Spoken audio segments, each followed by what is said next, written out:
Oh, Good morning. Hi. Hi, good morning. Good afternoon here. It's 12 o'clock here, so good afternoon. Well, good morning. okay. Good almost, well, afternoon for you. We are live with Mama So it's John. okay to have mimosas, is what you're saying. Yes, Alcohol is definitely. acceptable at this hour. That's Mimosa. it's not what I have in my mug today, but yes. Okay, and as always, a Mim- great way to start the show. My son just locked himself in the bathroom, so I will be right back, mamas. Excuse me. Okay, Mimosas on Thursday. That sounds awesome. I that's love great. champagne. Champagne and I get along very well. Yeah. Fridays and I get along very well, so the fact that it's Thursday is very good to know that Fridays was around the corner. There you go. There you go. Well, so without further ado, let me introduce Kate Taylor with Creative Childbirth Concepts, CCC. Is that what you the You acronym you know, probably use?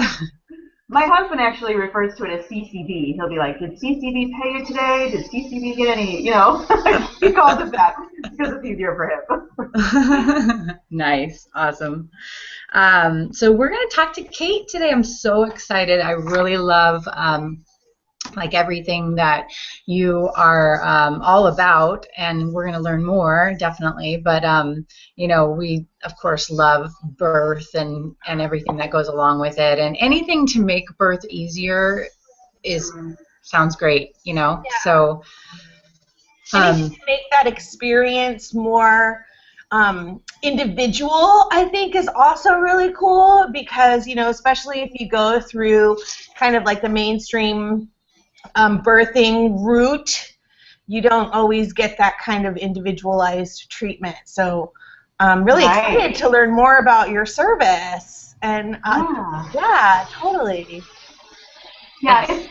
it's such a joy to be able to work with lots of different couples as they birth because everybody's birth is usually so different, even though the biological process is, generally something we can expect. We know there's a curve of labor and we know that, certain things happen at a certain time, but everybody's personal experience is different because everybody births in a different way, a different place sometimes with a different support partner. So one of the things that I really like seeing is I can do a home birth one day with a couple and it can go great and beautiful and have the music supporting it in a particular way. And then the next week I'm at a hospital or a birthing center and the music is functioning in similar ways, but it's creating so much more of a dynamic change because it's influencing the hospital staff and all the people in the room. So it really can be different depending on where somebody even births. Yeah, I love that too because we try to even though we kind of steer away from mainstream, wherever a woman wants to birth, wherever she's comfortable is where she should birth because there's no way that a baby's going to come out if you've got fear or if you are tense or stressed out or just uncomfortable. So if you're comfortable at home, you should be at home. If you're comfortable in a hospital, you should be in a hospital. But yeah, definitely. I Never mean, I think. crazy words, MJ. You're talking crazy talk there. Well, I'm gonna get even crazier and just say like that music. I mean, it has seriously saved my life through even Yeah. before having kids. So I can't even imagine what it would do for childbirth. And it's funny when I had my son at home, I had this whole playlist set up and this and that, and Sure. I totally forgot to even like Mm. remind my husband. And next time I'm gonna like, because I'm a little anal like that. I'm gonna like, this is what I need you to do. On the list Right. beforehand. Yeah. Well, MJ, the thing that's awesome about that is that, first of all, you did it. You made a playlist for yourself with your birth in mind. And sometimes, even those births that are attended by a music therapist like me, there's a place for silence and there's a place for shifting the music as it's needed. But the act of making the playlist itself for a lot of the couples I work with prenatally is so healing and so preparing in a way that helps them connect to one another. So even when the music's not used in the birth environment, which most of the time, that's what we try to facilitate, it still has a benefit. And the prenatal prep that we do, especially through Creative Childbirth Concepts, really involves using the music to practice, like practice relaxing, practice breathing, but also practice moving, practice grunting, to practice dancing with our, like partner to keep upright so gravity does what it needs to when you're in active labor. So it's really neat. And the fun thing about it, too, I've had a couple of clients recently who get really sort of, like you said, you called yourself anal, but they're kind of anxious about, well, do I have the right kind of music? Do I have enough music? How am I going to know what to play? And I remind them, just like hopefully this might be new information to some of your viewers, that when we audiate a song, so when we know a song well enough that we can play it in our head even without actually hearing it, our brain is being activated in a very similar way to actually hearing the music. Maybe not completely the same, but some way we're still able to kind of use it to calm down, use it to change our brain from being in a place of fear or fight or flight to a place that's subdued, so that the oxytocin, which is the love hormone and the birth hormone, can flow without that fear or just anxiety being part of it. It doesn't have to be part of it. That actually makes a ton of sense now, because when I was making my playlist, I kind of started to just have that vision of like, okay, I can see myself like in labor, listening to this, of course, some of my favorite songs that I put on there. But that it was, now hearing you say that, it totally makes sense that, like, even though I didn't play it during my labor, like I was listening to it beforehand, because I could just like kind of envision myself in the moment listening to it, because I had, it was my first baby. I had no idea what things were going to feel like or what was going to happen, but I just like started making this like vision board in my brain, matching up to the music. I love that. That's so awesome, because I kind of beat myself up about not playing it when I was in labor, even though everything went great. Right. So cool. Thank you for that. And it's a tool. It's like a tool and a resource that you can keep going back to. So one of the best testimonials I always get is couples afterwards saying, the music in postpartum recovery and rejuvenation and just bonding with the baby comes back again and again. They're able to play the playlist. They're able to use the music with their baby as their baby grows and changes. And sometimes women need to go back and heal from birth, even if it went perfect, right? Sometimes they need to go back and relive those moments. And what you're describing, MJ, that you did ahead of time is actually fundamental to my prenatal work with Erin. We do a vision board where we sort of kind of make a plan by going inside with music as a container, as a cue for them, to sort of start imagining, is it going to be tough during this part? Is it going to be, easy? Am I going to cry? Am I going to do this? And it's, in terms of neurologically, you're preconditioning your body for relaxation and safety, security, familiarity by using the music that you love already. So it's awesome. I see Erin nodding. Do you feel like that makes sense to you? Well, yeah, because, when you just think about, like, I've recently started meditating and going to yoga on a regular basis, and it's just so incredibly dramatic at how quickly music can change your mood or pull you into a mood or remind you of a sensation or a feeling, and you can just really use it as a grounding device, find your peace kind of thing. So that's why I'm sitting here shaking my head. It's like, Yes. If we were to look at your brain in an fMRI or an MRI machine, when you're listening to music, right? So the studies that we as music therapists rely on to help us understand how music impacts us show that we don't just light up in our auditory center when we hear music. Our memory centers are lit up. Our motor planning centers start to go.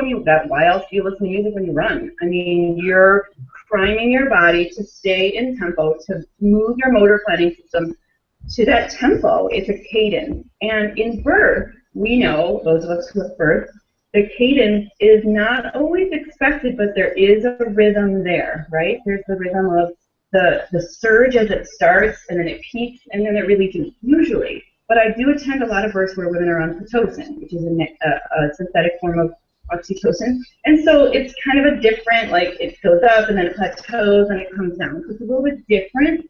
But with the music, we can facilitate the body to entrain with the rhythm of their heart, with the rhythms of the contractions, and to help move the baby down with deep, deep breathing that's facilitated by music. So it's physiological, absolutely, but it's so much more than that. Like Erin was saying, it makes you cry. Music makes you feel joy. Music makes you feel bonded to people who are near you, and makes you have memories too. So it's I really love the memory part.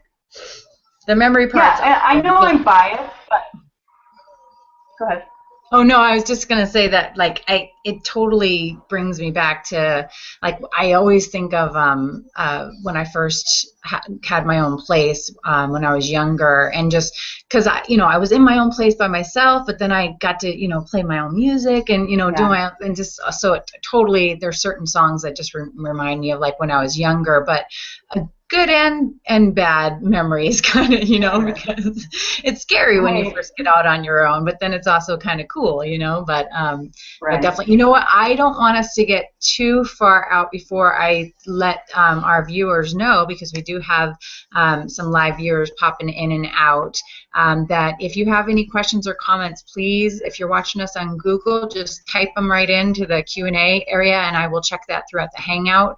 Also, if you're watching us on YouTube, just right underneath the YouTube video, just leave us a comment or a question. It loads up right to my phone, and I'll be able to let our people in the Hangout know, and we can maybe get things answered or just read your comments. So also, if you're watching us through Google Plus, you will be able to see on the right-hand side, there's a little showcase of the websites that we have for you to click right over to. One's our YouTube channel, so subscribe to our YouTube channel if you haven't already.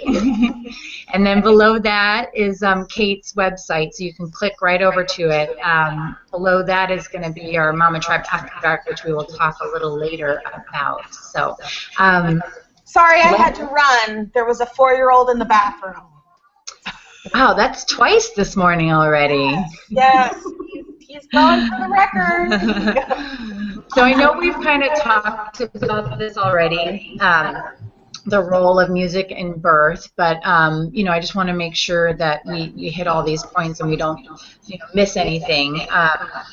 If you want to continue, Kate, with talking about that, maybe? Right, so we talked a little bit about how it preconditions us for relaxation and how it triggers memories, but one of the things, like I was starting to say, I know I'm biased because music is my whole passion in life, but it really is one of the most accessible, adaptable resources that we have to help us holistically. So in birth, when I look at it holistically, I'm looking at the environment, I'm looking at spirituality and culture, I'm looking at all of these things that come into play during birth. I mean, let's look at culture, for example.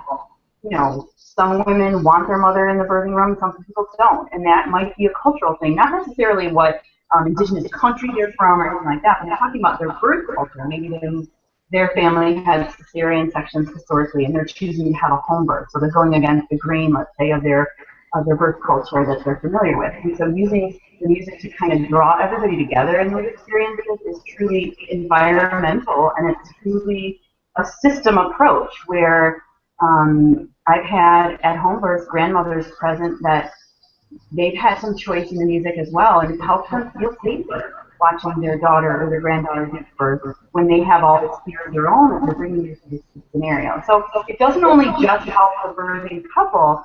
I've had anesthesiologists come into the hospital rooms and say, hey, this is really nice music. I really like this. Can I get the name of that album afterwards? Or nurses say, this music is perfect for pushing. It's bringing this pulse right in that is steady. That's awesome.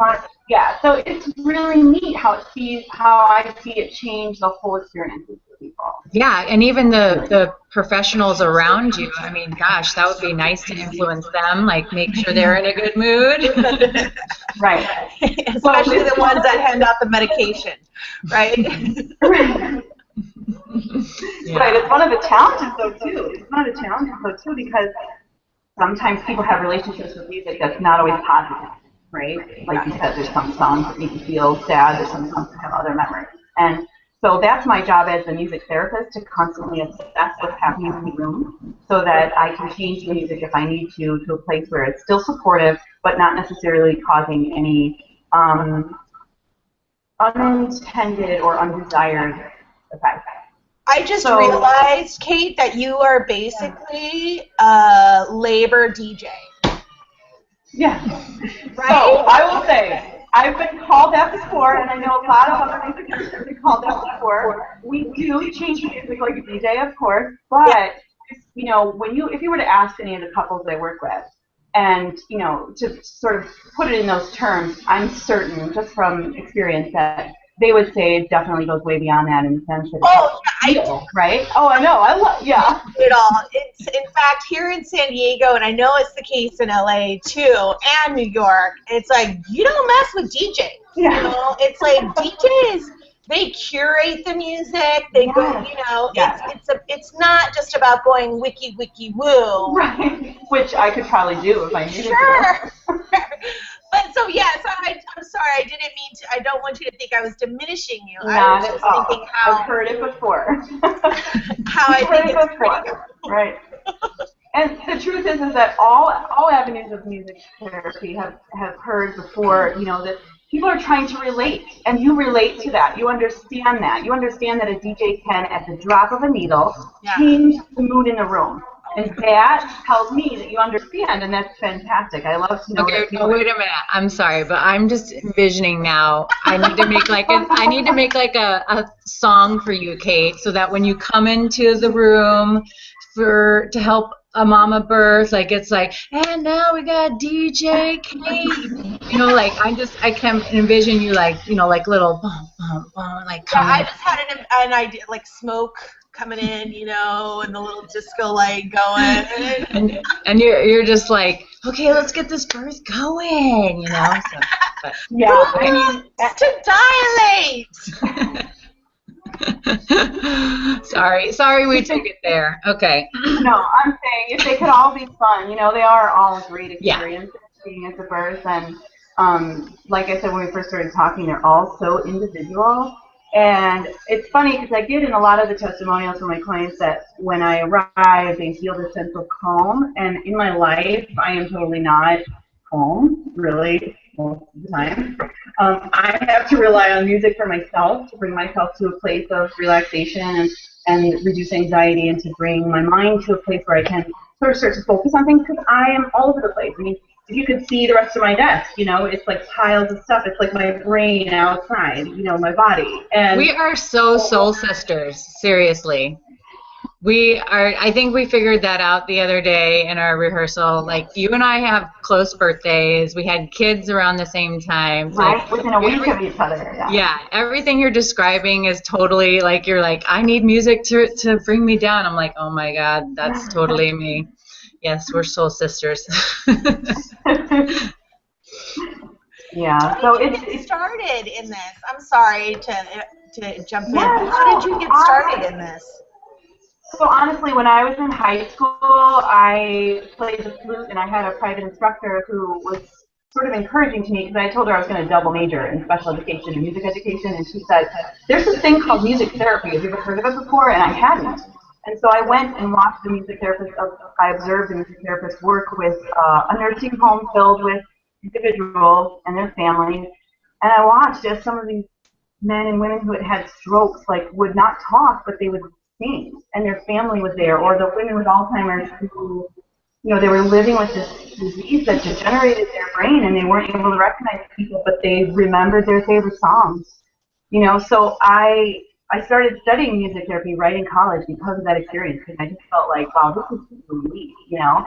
I didn't play guitar at the time, so I had to learn to play guitar and piano and all those things, so I had functional skills to bring to my first job. Was in, you know, at a psychiatric hospital where the music was it helped me not feel so intimidated to go in and work with the people who had needs, and the music and the lyric analysis, the things that we would do together, opened up their opportunities to share about their illnesses and share about their recoveries and their drug relapses and all of that. And the music was like this transitional thing between the experience, and it was just something I felt called to do from the beginning. In terms of going into birth work, it wasn't until I had my first child that I was like, this is what I want to do. I want to apply this to women going through the experience I just went through. And, it really, I never have looked back since kind of honing my business down into birth work. It's expanded a bit into like doing more prenatal and postpartum therapy with music, because there's a lot of healing that needs to happen. Yeah, and also too, with fertility or maybe loss. You also, it's not just like mamas that you're working with. You actually consult with other doulas, right? And also other birth workers to help grow their practice. I mean, like, how awesome. That's so cool. Like, not even just you're able to kind of, it's like a full circle of help, helping the mamas and helping the people who help the mamas. So you want to talk a little bit more about like what you do for the doulas and the birth workers? Yeah, so I provide actually supervision for birth workers, other doulas who are witnesses. We are witnesses to a lot of trauma in childbirth. Even those births that go great, like I said, we hold space. Some people will talk about it as like creating a sacred space where we kind of just hold it. And as a therapist and a birth worker, I know how draining and exhausting that can be physically. So what I do is usually it starts with a doula contacting me saying, hey, I have this client who loves music and I would like to help them make a playlist. And that's one arm of the consultation that I do that I love to do. I teach other doulas how to understand the ins and out of music and the ins and out of birth stages and how they relate to each other. Because, for example, a lot of times people will approach birth by making one single playlist. Well, really, there's different stages in birth. So one playlist is not really going to help you throughout the whole thing, but maybe 2 or 3, and one that goes with early labor and one that's more support for these more intense transitional parts of labor.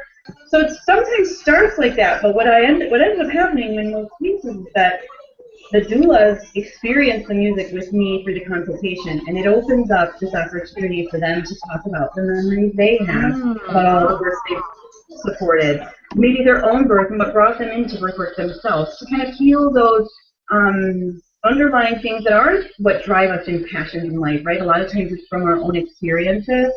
So music is my secret tool because it activates our brain and opens up opportunities for expression and awareness.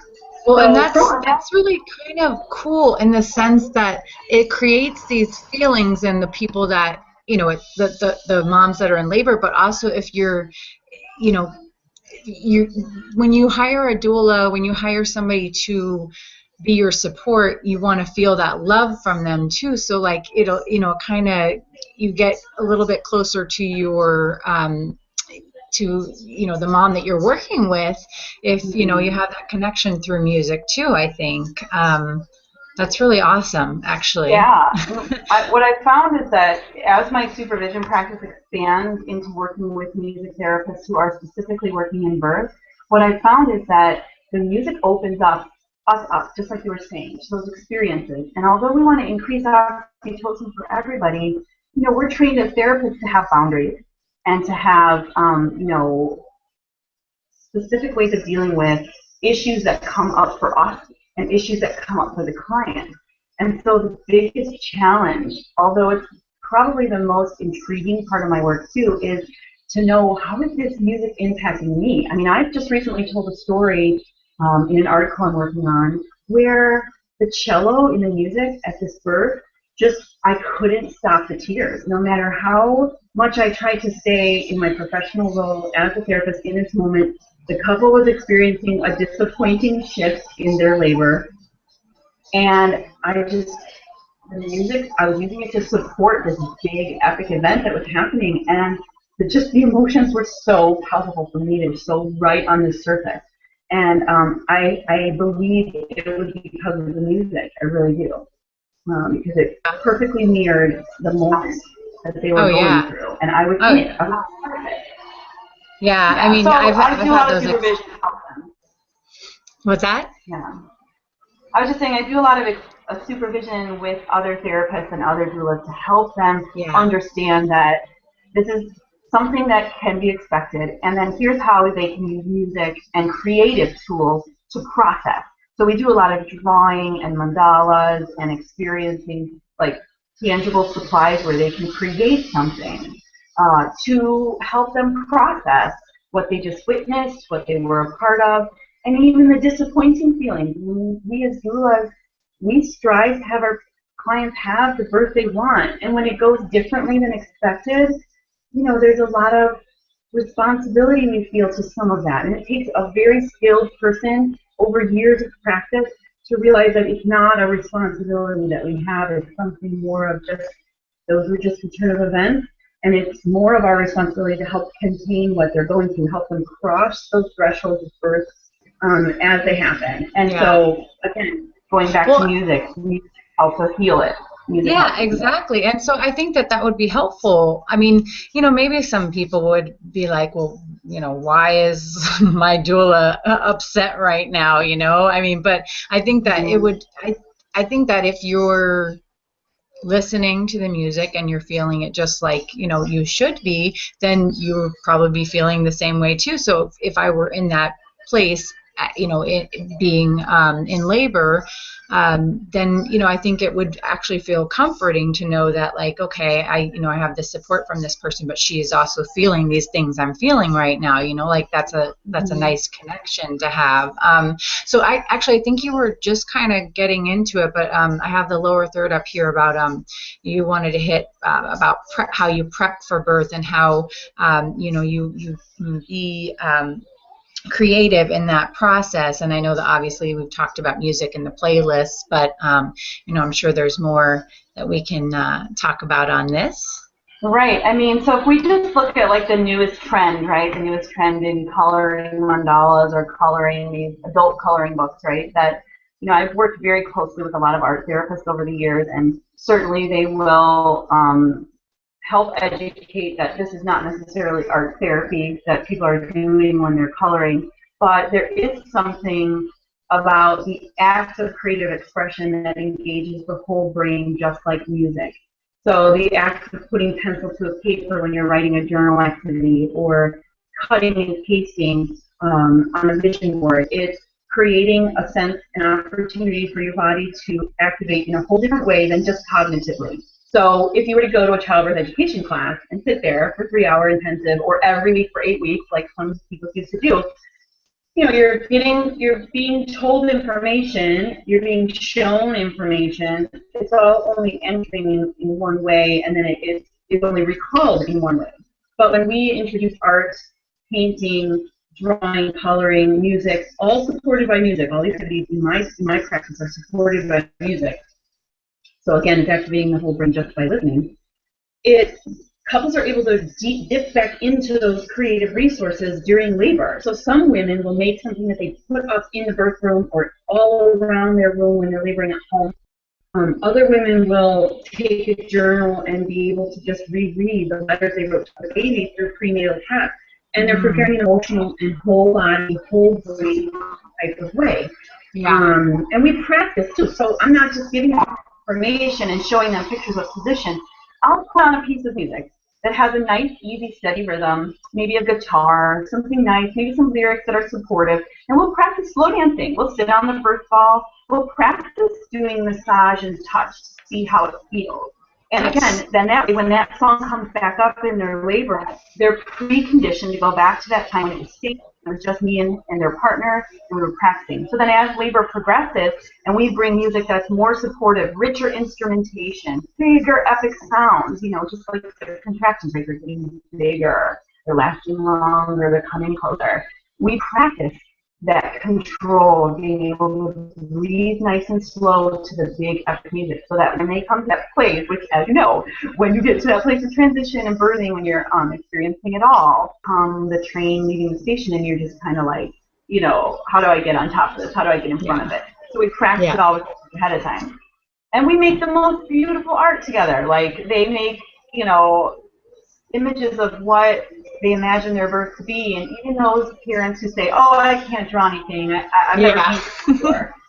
I mean, I have a whole art gallery of art that these couples have made that in many ways, you know, I'm starting to research and pull apart all of these things that are trends that keep coming up, or archetypes that keep coming up in their work, and the connection between the two of them in their artwork. So it's really neat to see. I know, and you know, just like when you're describing everything, we all are different. We all have these senses, though, and so you know, you have to kind of figure out which ones work for you. So through music and art, I mean, you can kind of really figure out, am I a visual person? Am I, you know, do I have to touch and feel? Like, you know, and then even just having that, like you're talking about, you know, putting on music and doing the moves and breathing, and like, you know, that is something that it's like riding a bike. Once you're back on the bike, then it kind of just comes to you, and it's like, thank you for these tools, like,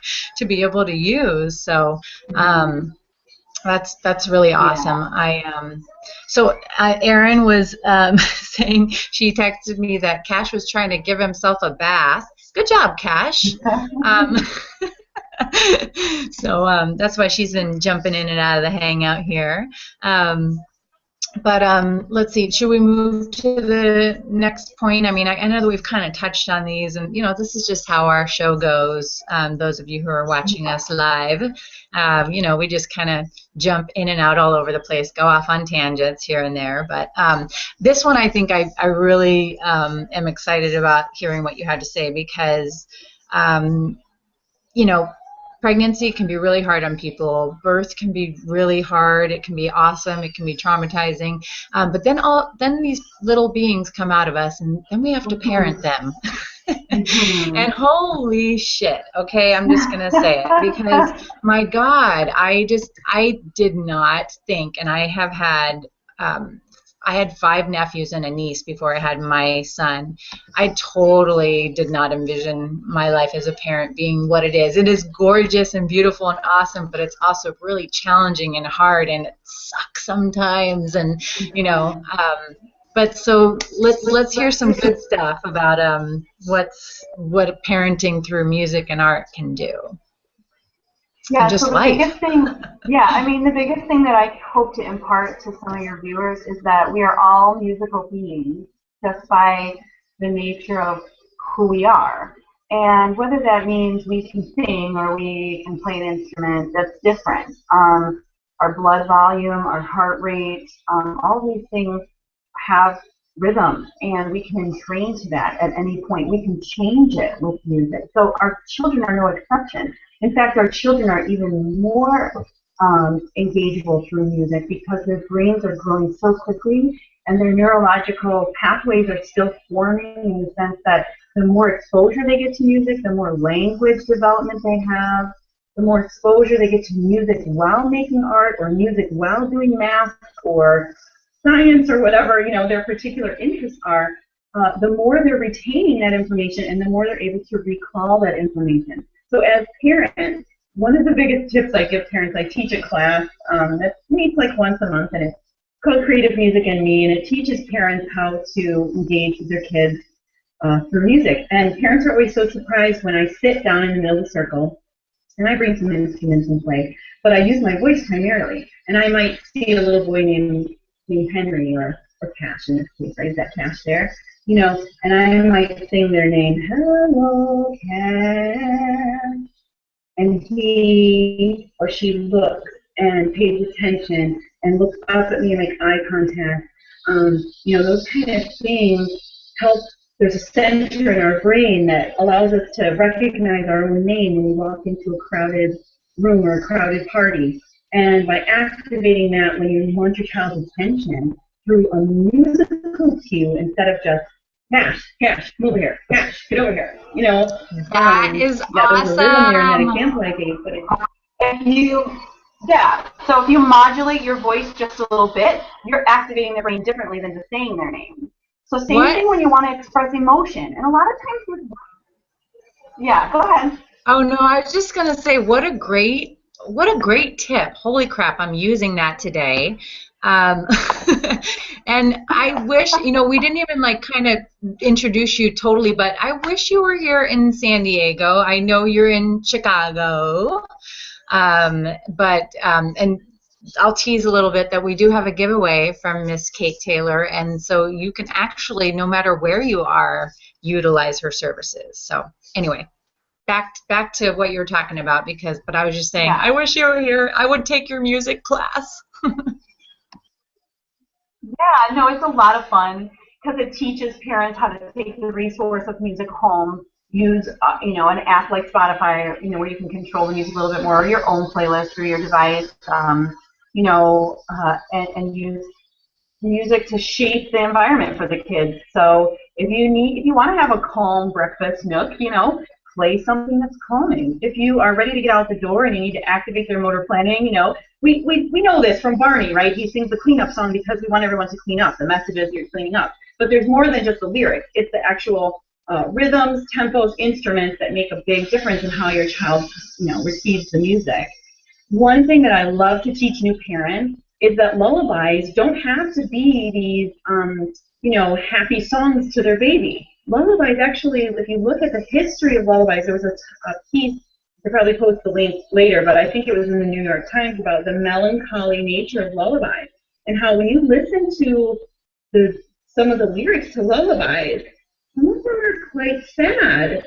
But if you think about the mother who's postpartum, nursing her baby or feeding her baby and holding her baby, weeping and having these emotions, but what if you had a lullaby that would allow you to do that? What if you could, before you had your baby, work with someone like a music therapist and write a lullaby that expresses all these fears you have as a parent, and now that this real baby's here, have the opportunity to sing it back to them, to modulate it and change it, to add new words based on how your birth went or how you're looking forward to something the next day, and really communicate your feelings to your child. The bonding is immeasurable. It's immeasurable. And in today's society, with all of the disconnect we have from what the value of human life is, unfortunately, especially all of you in Southern California, it's imperative that we as parents find ways to bond with our infants that help them know we are here and they're unconditionally loved.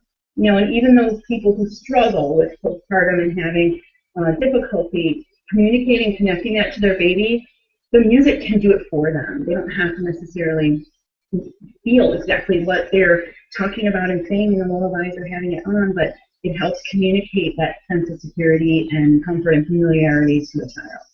So it's really important. Yeah, that's so awesome. It's funny that you say about the lullabies and the lyrics and stuff like that. I ended up making up my own one for trying to help my son go to sleep when we were taking naps, and then I changed the words when we were going to sleep at night, because I didn't really want to sing like Rockabye Baby, the cradle goes down. Plus, he was like, what the hell's a cradle? We have a huge family bed here. I have no idea what a cradle is. So, but yeah, I did that a few times throughout his newborn and infancy, because he wasn't really talking back to me, so I would just sing and make up songs a lot. So I'm glad I'm not. It's not crazy of me to have done that. No, quite the opposite. It's quite instinctual. We as parents, even fathers, I love being able to teach fathers how to bond with their babies using their voices. Because their voices have only been heard by the baby in utero, which, believe it or not, yes, they can hear it.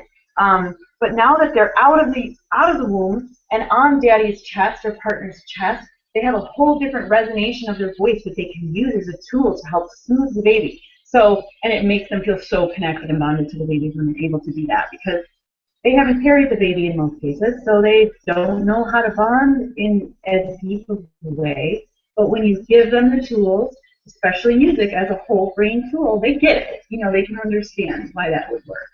So.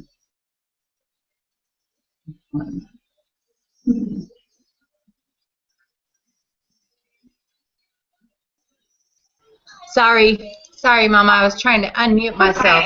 Okay.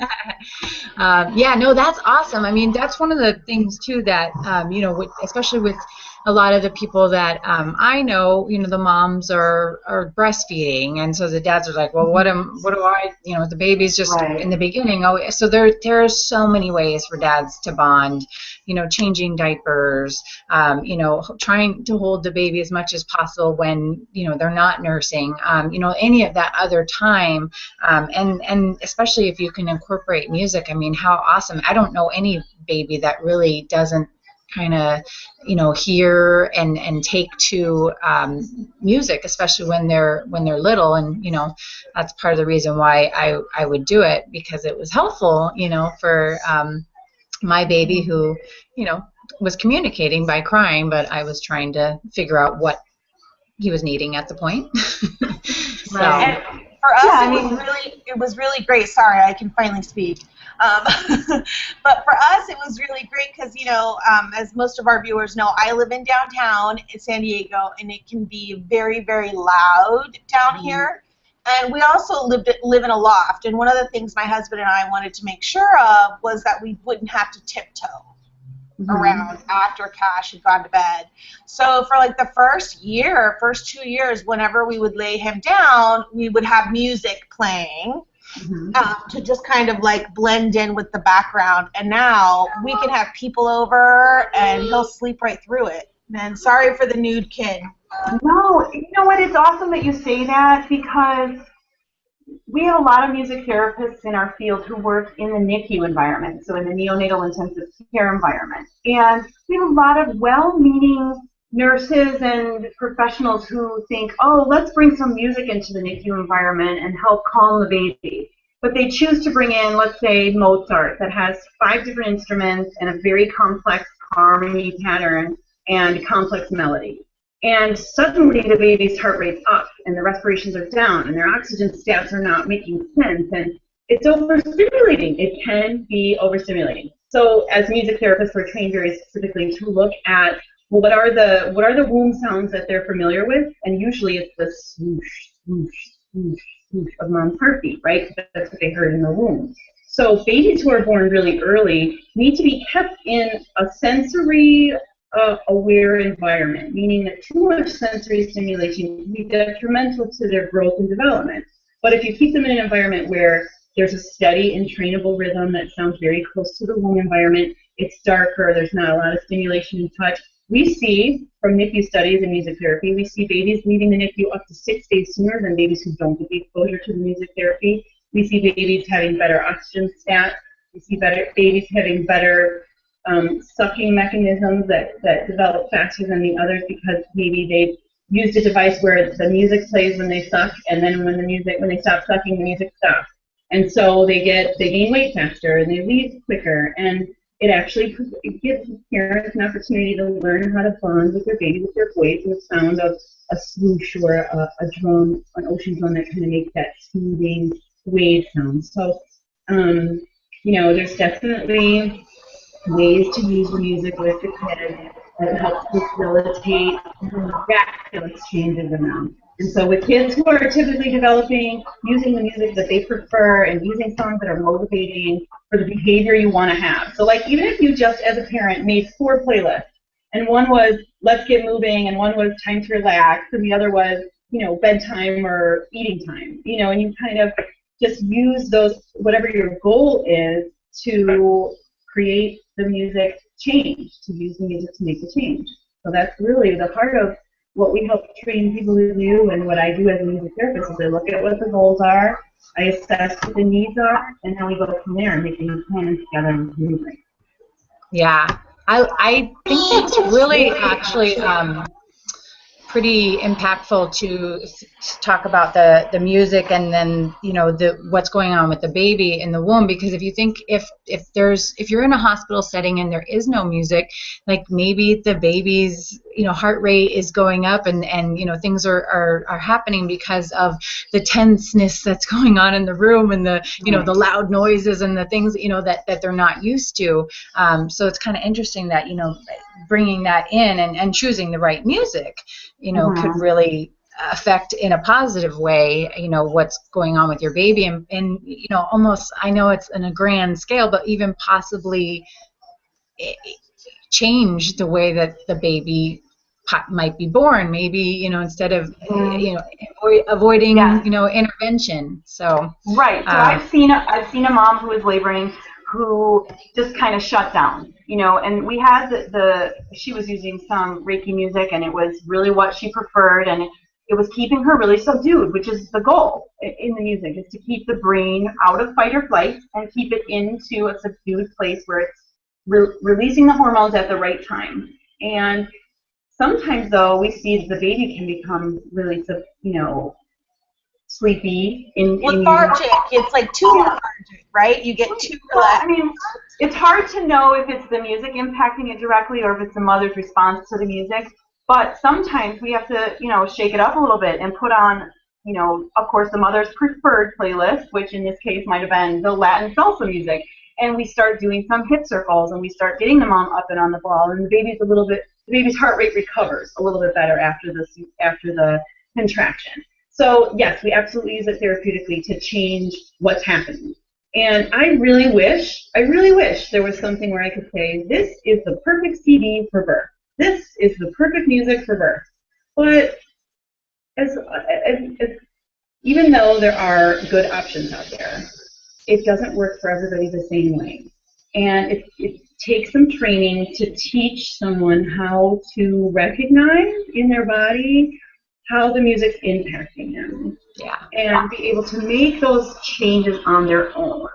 Of course, because not everybody's going to have a music therapist at their birth, although that'd be great. No. Not everybody's going to have that option. Even those couples who consult with me, they sometimes get to the experience and they're like, gosh, we wish you were here, Yeah. But that's, really, I feel like part of my passion and job as well is to help you understand. You already know yourself. You already know your preferences in music. You already know what makes you feel good and what drives you crazy. I love to listen to like spa or yoga music when I'm trying to relax, but my husband, it makes him feel like he's got his skin crawling because it doesn't vibe with his internal rhythm. He would rather listen to Nine Inch Nails or Rage Against the Machine, and he feels relaxed to Rage Against the Machine. I feel overstimulated by it. We're different. We all have an internal rhythm. So my job as a music therapist, whether I'm working directly with somebody or in a consult, is to help them understand how to use their own musical resources and gifts and talents already. Yeah. Move themselves to a better place of wellness, a holistic place of wellness using music. Well, it's just like positioning in labor. You really have to kind of go like, is this a good position for me? Maybe I need to change it. Kind of. So it makes sense with the music that, if either the baby's reacting or you're reacting, like maybe we need to change it up. So, and yeah, I mean, it would be great to just say, here's what you need to do. Here you go. Oh yeah, like this is the general cesarean section CD. Okay. Oh, here is the natural childbirth CD. Yeah. I wanted to talk earlier, and of course I couldn't. But the sound, you were talking about how sounds like babies in the NICU and stuff, and I know that for him, the 5 S's, we employed that a lot when he was, when we first brought him home, and that's, the shushing, and still to this day, when I try and calm him, I still do the shushing, and it works. What mother does it? I try all the time going when the baby's upset and using the movement. I see moms who are standing in line at Target going like this when another mom has a baby that's crying. I do that all the time. All the time. I don't even have to be around a baby, and I just move. I don't know what yeah. Well, you're soothing yourself. You're in training with this internal rhythm that you have in your head. And so imagine for a second that we add a soundtrack to that. We add something that matches it. And then we slow down the music to help slow you down. And then you're entrained, and you're at a peace of breath, and you're feeling better. So that's the therapeutic aspect of it when we use it to create a shift or a change. Okay, well. So cool. Yeah, it's so funny that too. you just are around babies and all of a sudden you're just looking at a baby. I mean, that's just like a given. Yeah.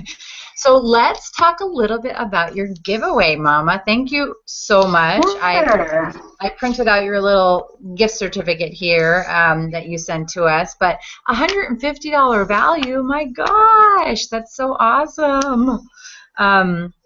If you're watching the Hangout through Google Plus, I did put the link in there. I snuck it in real quick. So you can click right over to the giveaway. If you're watching us live or later through YouTube, then just if you want to go to Google and then get the giveaway. Otherwise, we're just going to post the Rafflecopter link everywhere. But so this is a consult with you, Kate. You want to tell us a little bit about it? I mean, I have my notes here, but right. So I wanted to give something that could appeal to a lot of different viewers for you, because I know that you have some people who have maybe not had children yet, or people who are just conscious in terms of like how to create holistic wellness for themselves. So, you know, I have this expertise as a music therapist, and I have the ability to connect online with people and to create playlists that could be really helpful for you making a shift in your life. So whether you're expecting a baby or, you know, and want to make birth playlists, that's something that we can use the consult for. Or if you're a doula or a birth worker or even another music therapist out there listening, you know, you can connect with me and redeem that. And what we can do is tailor the consultation to exactly your needs. So maybe you're going through times of stress or grief, and you're looking for 2 or 3 playlists to help you really process that grief out. So what it would involve is a brief online assessment. I have an online assessment form that the person who wins will fill out, giving me some ideas about their musical preferences, favorite artists, least favorite artists, you know, all kinds of things that would help me sort of tailor the preferences to them, so that I'm not just sending them, let's say, a playlist of Bach music, and they're like, oh, I can't stand classical music, you know. I want it to be personalized. And so it would involve some time in my online classroom, similar to this Hangout style, where we would spend some time discussing the goals and the needs. And then it would include getting some of those playlists and then some follow-up, because ethically I really want to provide some follow-up for someone who I'm going to give them a bunch of music that's going to activate them. I want to be available then to help process that through either art or some more music or some online consultation. Nice, nice. I just, it's so cool too that you are able to help doulas and birth workers as well as moms. I mean, I just think, you know, it's funny because I just thought immediately, well, you know, you're just helping other moms, but to be able to help other doulas, I mean, you are helping lots of other moms. So it's kind of like that pay it forward concept. Okay, so what the giveaway is going to run, it's actually already running right now, and it'll run until we'll announce the winner next next Thursday. And there, all the information is pretty much in the giveaway about, you know, how we're going to make this work. But so if you want to check that out, you out there, our viewers, to see what is all involved in everything besides obviously what Kate just told us here. Thank you so much, Kate, for doing that, because I think that you know, you think, for me, I just keep trying to learn, and I you know, obviously did music, but I didn't even know exactly, like, you know, I'm kind of reaching all these different avenues with what I was doing, and I didn't even know. So for people to actually be cognizant about doing this, you know, I can see either moms that are going to have babies, or, you know, just in general, I think I want to win this for myself. Do you make CDs for just, like, you know, tyrannical 4-year-old moments, or? Sure, we'll do an assessment and see what you guys need. Because I need it. Yeah, so we'll call it Serenity Now. We'll call it that. Perfect. Hey, and you know, I was going to ask you too. Jillian gave us your information. How do you know Jillian Davidson? I mean, I guess. You know what? I actually don't. My friend Tina, who is she's with VFit San Diego. She's been on the show, I think. Yeah. Actually, you know what? Jillian gave us another contact. So yes, Tina. Okay, so then how do you know Tina? Herrera. Yeah. Tina. We grew up down the street from each other. Our parents actually still have homes down the street from one another, and we went to high school together. We were on the pom pom squad, and she picked me up every snowy morning to drive me to school, and drove me home after pom pom practice. So we spent a lot of time growing up throughout high school together. I love her. Awesome. Shout out Yeah. to Tina. Man, that is one woman who has so much energy, and she's always able to like focus it. And when I feel all scattered and like I'm just running in circles, I'm like, okay, yeah, let's think about this. And I think Tina, she's like bounces off of walls, but with such like direction. I'm just bouncing off because of momentum. Right. No, She's yeah. like intentional on it. We had her on the one of our first lives, I think. Yeah.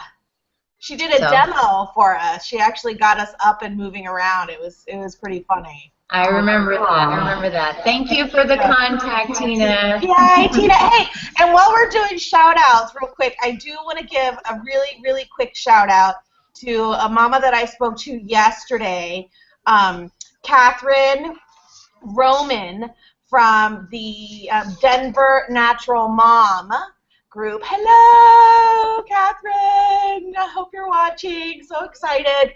So that because we have mamas in Denver watching. So yay. Go Denver. Stay warm. Yeah. Denver's awesome.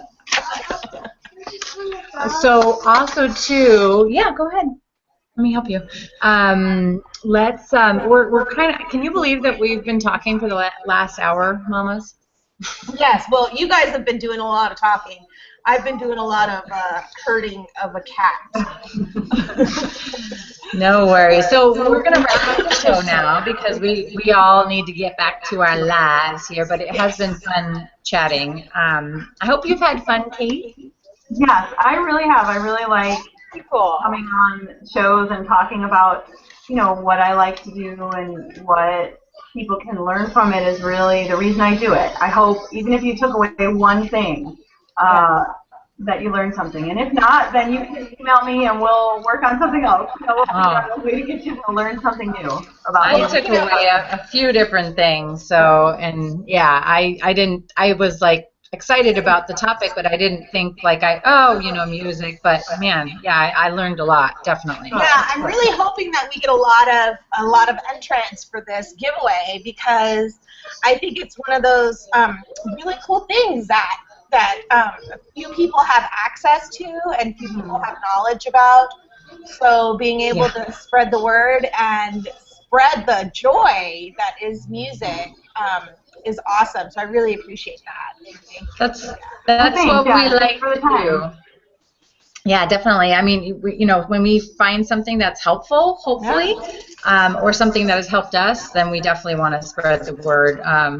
That's what it's all about. You got to find your tribe. That's it. Okay, so we have a few shows coming up I wanted to promote. Tomorrow night I'm going to do my second prebiotic, probiotic with Dr. G. Dr. G. Yeah, we had the first episode and it was just like, I think it was like almost an hour and a half, I think. And we were just like, okay, we got to do the second episode because we're not even halfway through. I remember we were like at slide 43. I was like, no. I know. I was like, there's a lot of information here. We need to do this another night. So we're going to continue the conversation tomorrow night, 8 o'clock. 8 o'clock. And I do, yeah. I can't tell. I don't know what you're talking about. I don't know what did I put in my... go, Mj Erin. I've got to go. Thank you so much for having me on. Okay, thank you, Kate. So Mama Tribe After Dark. There's the bit.ly there if you want to RSVP through Google. We also have the link right in the showcase there, so you can click right over. And then next week, we're going to talk about homeschooling on live. We've got a Mama Elisa, I believe her name is. She's going to come on with us, and we're going to chat about homeschooling and hopefully answer a lot of questions, about what kind of programs are available, how you can kind of figure out what you want to do. There's just so much information. Be a great episode because it's just going to be really about kind of like a 101, kind of an orientation as to what, you know, WTF homeschooling, how do I go about it? Where do you even start? Yeah, exactly. And I know that, you know, I really want to do a show about the PBE forms, the exemption forms, and, you know, because I would like to know more about that, and also just for us Californians, the SB 277. But maybe this homeschooling mama might give us a little information about that. If not, we're definitely going to be doing some shows on that so we can get the information out about that. What about Mama Talks? Mama Talks, we're continuing the cannabis conversation. Yeah, so actually that's one of the things that Catherine, Roman, and I are talking about, and that's organizing. So on the 11th, I have the conversation about how to talk about cannabis consumption to your kids. Oh, yeah. So that I think is going to be really good. I'm excited about that. And then we're also in the works about cannabis consumption and CPS. With Catherine Roman. She's got really good information and connection there, and I'm excited about getting that information out because I think it's important. And you know me, I love the taboo. Yep, you love the taboo, all the topics that people don't want to talk about, but they want to give all their opinions about. Yes, and they're so curious about, but you know, nobody wants to ask the question. So yeah, I'm going to continue that cannabis conversation. Awesome. I don't think I have anything else. Did we cover everything? I think we did. Thank you so much, Mama M. You rocked the show. Aw, you know, no problem. Hey, when a kid locks himself in the bathroom, I'll take over anytime. You know, it's like if there weren't water there, I would be, you know, fine, lock yourself in. Yeah. But there's water, so. All right. Well, I think we're done here. So check us out next week when we talk to Elisa about homeschooling, and enter the giveaway so that we can say that you are the winner next week. Spread the word. Yes. All right, guys. Okay. Peace out, bitches. We'll see you then. Bye.